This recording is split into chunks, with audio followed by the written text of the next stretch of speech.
What's up guys, my name is Kratka. Welcome back to my YouTube channel. Today, we're gonna go and reminisce the place where it all started. And when I say it, I mean my TikTok career.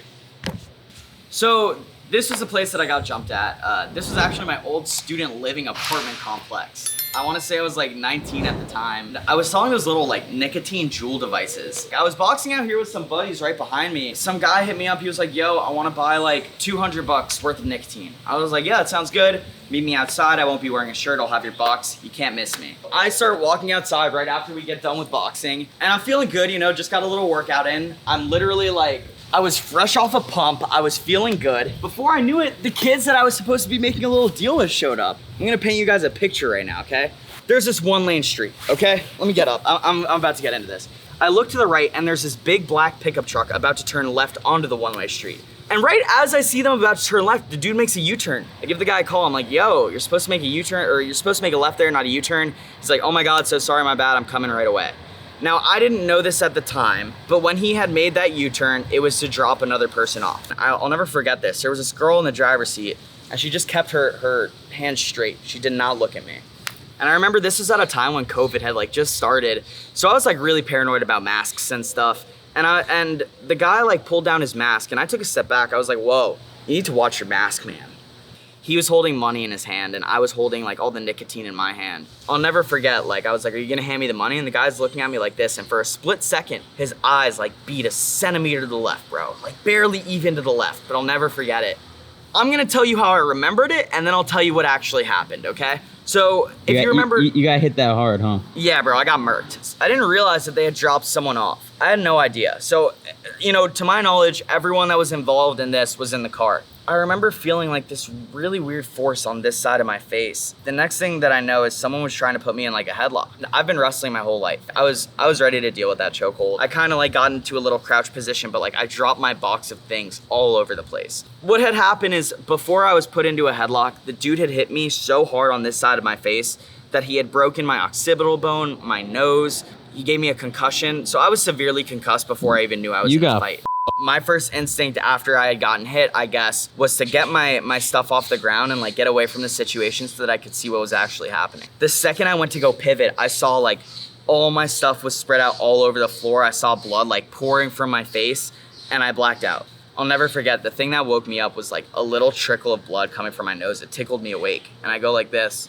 I was just covered in blood. I have never seen this much blood, especially coming from me. My eyes trailed up my fingers, and the next thing to come into frame were his legs. Like, my eyes focused on his legs. I met his eyes, and right when I saw him in the eyes, he just looked at me and said, give me all your shit.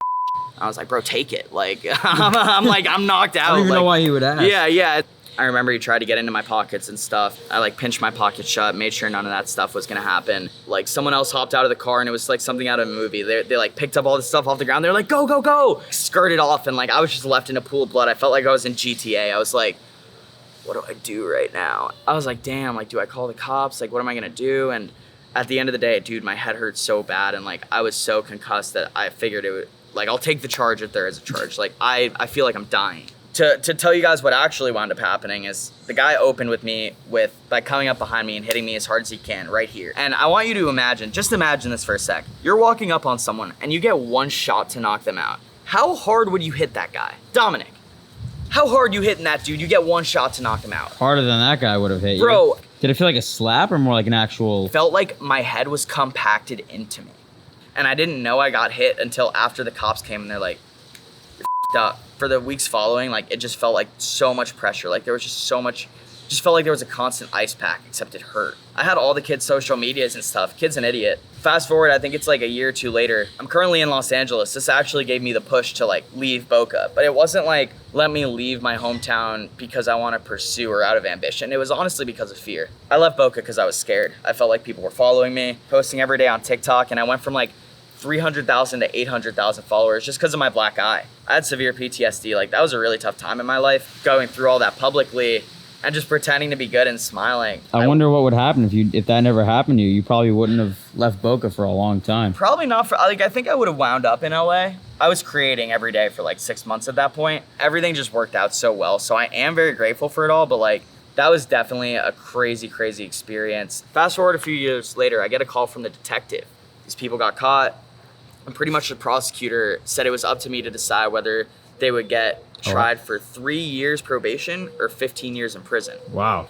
And I wound up giving them 3 years of probation just because, for one, it was probably strategic. Like, I didn't want to not feel safe in my hometown anymore, but especially if, like, they were out to get me after that, you know? Imagine that, but hopefully, like, they get to live a life and know. And, like, honestly, their lives are screwed. Like, they're felons forever now. So that's on their record, yeah. Yeah, and it's, like, in the middle of a pandemic they did it, so they're upgraded to, like, a first-degree felon, and, like, that is kind of the story of how I got jumped and how I moved out to LA. It's like, I'll never forget. We'll reenact it.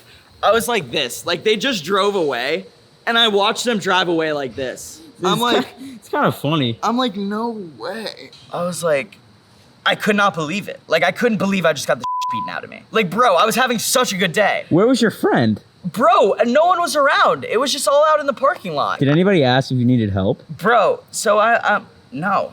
So a girl watched me. A girl was on the sidewalk, like 5 feet away, and didn't say a word. So I'm like sitting up like this, and I'm like, oh my God, what do I do? And I remember thinking, is this illegal? That's your first thought? Yeah, I'm That's like, the first am I gonna get in concern. trouble if I call the cops? Because I was in so much pain, but I was like, I need to call the cops or something. Crazy story time, bro. If there's anything that's gonna catapult you to moving across the country, it's definitely that.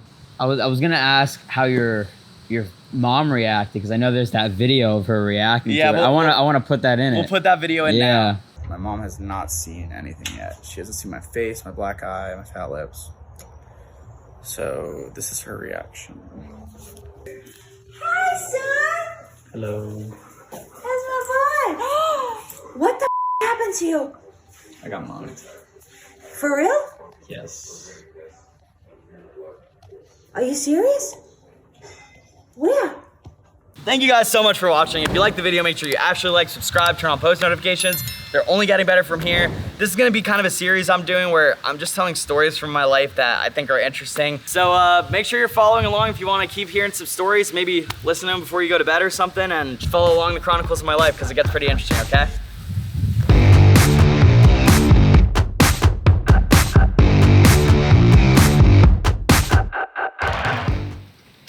That right there, ladies and gentlemen, is actually my bloodstain from about 2 years ago.